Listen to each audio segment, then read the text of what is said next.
दर्शकों, इस वक्त हमारे समक्ष है Chirayu chest and critical care hospital के डायरेक्टर डॉक्टर शशांक खरवाड़े, जो कि आप एक पल्मोनोलॉजिस्ट हो।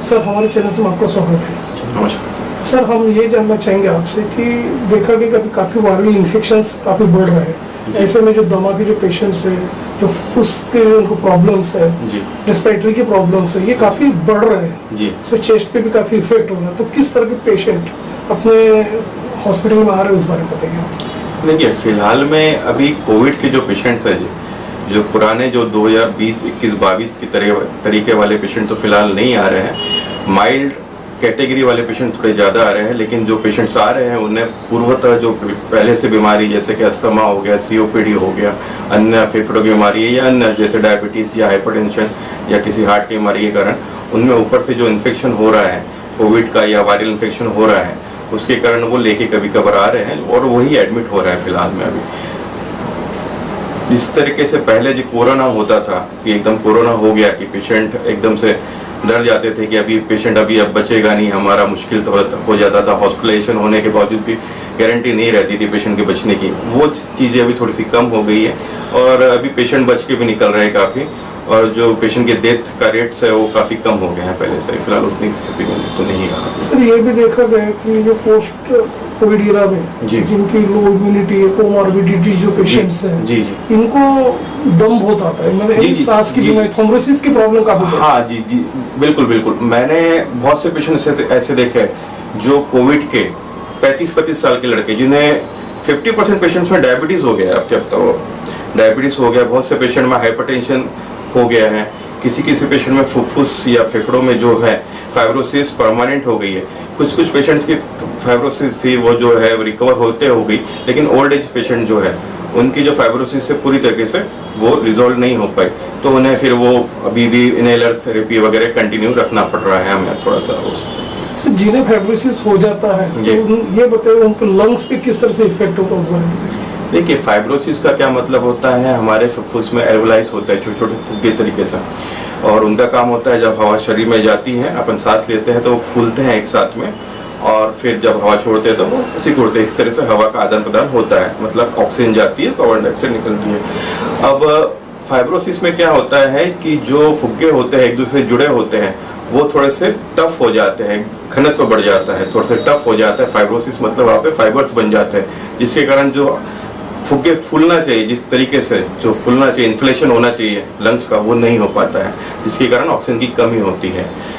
फाइब्रोसिस इसी को कहते हैं। सर, आप ये बताइए हमें कि जो शुरुआत में जो दमा के जो पेशेंट्स होते हैं, जिनको चलने में, उठने में, बैठने में जो ज्यादा दम लगता है, और जिनकी जो वाहिनी जो है, जो उसके वेसल्स है, और कॉन्ट्रैक्शंस बढ़ जाता है, तो ये उसके क्या लक्षण? देखिए, ये दमा मुख्यतः बहुत सारे कारणों से होता है पेशेंट्स में, जिसके कैसे कि फेफड़ों की बीमारी के कारण, हार्ट की बीमारी के कारण, अन्य जैसे किडनी की बीमारी के कारण भी पेशेंट्स को दम आता है, और कभी कभी खून की कमी के कारण, एल्बुमिन की कमी के कारण, बहुत से कारण तो होते हैं।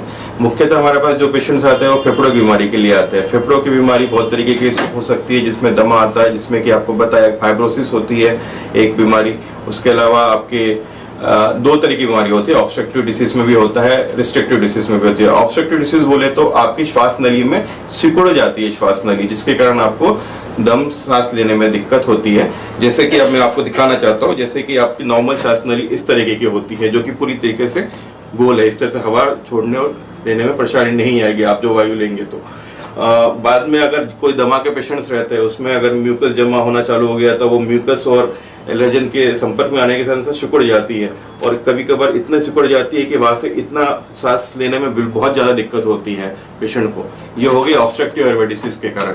अब और भी कारण होता है, जैसे कि मैंने बताया रिस्ट्रिक्टिव डिसीज, जिसमें कि आपको आपके श्वास नली तो ठीक है, लेकिन आपका जो फेफड़ा है वो काम नहीं कर पा रहा है। और भी बहुत सी कंडीशंस होती है, जैसे कि इन्फेक्शन हो जाना, निमोनिया, TB, इसमें भी आपको अगर फेफड़ों में इन्फेक्शन हो जाता है तो उसका वो जो जगह है फेफड़ों की वो कम हो जाती है, तो उसके कारण ऑक्सीजन का लेवल कम होता है और पेशेंट को दम आता है। सर, ऐसे पेशेंट को जो टेस्ट करते हैं, PFT जिसको बोलते हैं, RCT स्कैन जो बोलते हैं, ये कहाँ तक काफी उपयोगी होता है, उस बारे में बताइए। देखिए, बहुत ही उपयोगी टेस्ट है, स्पायरोमेट्री है। आपको बहुत 10 मिनट में आपकी लंग की कार्यक्षमता आपको समझ में आ जाती है उसमें। आपकी कार्य क्षमता यूजुअली जो नॉर्मल पेशेंट्स होते हैं हमारी बहुत से उसमें पैरामीटर्स होते हैं FEV1 FEC इस तरीके से पैरामीटर्स हम पता करते हैं कि पेशेंट की कार्य क्षमता कितनी है लंग्स की। तो उसमें अपने को ये समझ में आ जाता है कि पेशेंट को श्वास नली की बीमारी है या फिर उसको फेफड़ों की बीमारी है, मतलब फुफ्फुस से जो आपके जो अलग एल्वोलाइज की बीमारी है या फिर फाइब्रोसिस हुआ है कि रिस्ट्रिक्टिव डिसीज है कि ऑब्स्ट्रक्टिव डिसीज है, ये समझ में आ जाता है। PFT के कारण अपने को कितने प्रतिशत दमा है ये भी समझ में आ जाता है। कई पेशेंट कितने तरीके से ठीक भी हो सकते हैं, कितने लेवल तक अपन उसको ठीक कर सकते हैं, ये भी चीज़ें अपने को समझ में आ जाती है। इसके अलावा एक्सरे में अपने को निमोनिया, अन्य चीज़ें जैसे कंसल्टेशन, कैंसर की बीमारी है, ये सब चीज़ें समझ में आ जाती है। CT स्कैन अगर कोई चीज़ एक्सरे में नहीं दिखती है तो अपन उसको CT स्कैन करते हैं, जो उसमें भी अपने को काफ़ी चीज़ें समझ में आ जाती हैं। शहर विदर्भ और इंटरस्टेट के दर्शक, डॉक्टर शशांक खरवाड़े सर, जो कि आप एक पल्मोनोलॉजिस्ट हो, आपको हमारे दर्शक लाइव देख रहे हैं। इवन आपका फ़ोन नंबर और हॉस्पिटल का एड्रेसेस हमारे स्क्रीन पे फ्लैश हो रहा है, उसे देख के वे डायरेक्ट आपसे संपर्क कर सकते हैं जी। तो डॉक्टर शशांक सर, चलते चलते आप ये भी बताइए कि ये सारी जो डिजीज जो चल रही है, ये जैसे फेफड़े संबंधी जो आप जो बोल रहे हैं, तो किस तरह से प्रिकॉशंस रखना चाहिए, किस तरह से इससे बचे, उस बारे में बताइए।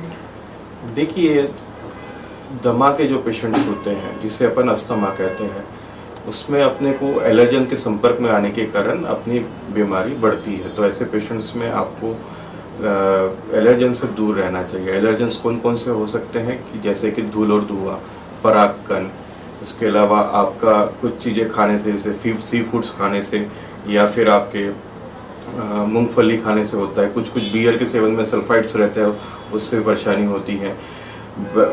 डस्ट माइट्स होते हैं आपके बिस्तर पे, तो बिस्तर पे धूल नहीं रहना चाहिए जिसके कारण कि आपको दमा होता है। तो बिस्तर साफ़ सुथरा ड्राई होना चाहिए, ह्यूमिडिटी ना रहे, शैवाल से परेशानी होती है, कॉकरोच वगैरह से, चूहे से परेशानी होती है, कुत्ते बिल्लियों से परेशानी होती है। कुत्ते की बिल्लियों के शरीर में कुछ प्रोटीन्स पाए जाते हैं उनके पेशाब में, उनके सलाइवा में, जिससे कि आपको परेशानी होती है। तो कुत्ते बिल्ली ना पालिए।